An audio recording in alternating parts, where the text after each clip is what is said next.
জাতীয়তাবাদী পদযাত্রার দেখলাম ব্যানারে জাতীয় পতাকা সহ হাঁটলেন, যদি একটু বিস্তারিত বলেন। আমাদের সেনাবাহিনী যে বীরত্বের সঙ্গে যে সন্ত্রাসবাদ দমন এবং জঙ্গি দমনে যেভাবে পাকিস্তানের বর্ডারের মধ্যে ঢুকে যেভাবে আঘাত এনেছে এবং অনেকগুলো ঘাঁটিকে ধ্বংস করেছে, এর জন্য আমরা গর্বিত। আমাদের সেনাবাহিনী নিয়ে আমরা গর্বিত এবং ভারতবর্ষের অখণ্ডতা, ভারতবর্ষের সার্বভৌমত্ব, ভারতবর্ষের জঙ্গি দমন সন্ত্রাসবাদ সব ক্ষেত্রেই মাননীয় মুখ্যমন্ত্রী মমতা বন্দ্যোপাধ্যায় এবং আমাদের দল সম্পূর্ণভাবে নিঃশর্তভাবে কেন্দ্রীয় সরকারের পাশে, সেনাবাহিনীর পাশে থেকেছে।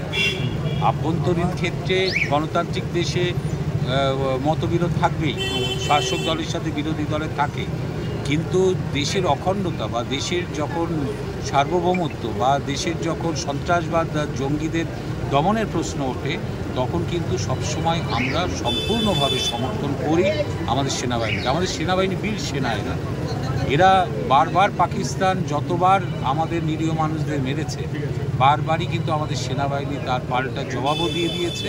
এবং আমরা শান্তি চাই, আমরা যুদ্ধ চাই না, কিন্তু কেউ যদি আমাদের দেশের মধ্যে ঢুকে আমাদের দেশের মানুষকে মারে, তখনও পাল্টা আঘাত করার এবং সমুচিত জবাব দেওয়ার শক্তি আমাদের দেশের সেনাবাহিনীর আছে। আমরা তাদের শ্রদ্ধা জানাই, আমরা তাদের কর্নিশ জানাই। ধন্যবাদ দাদা।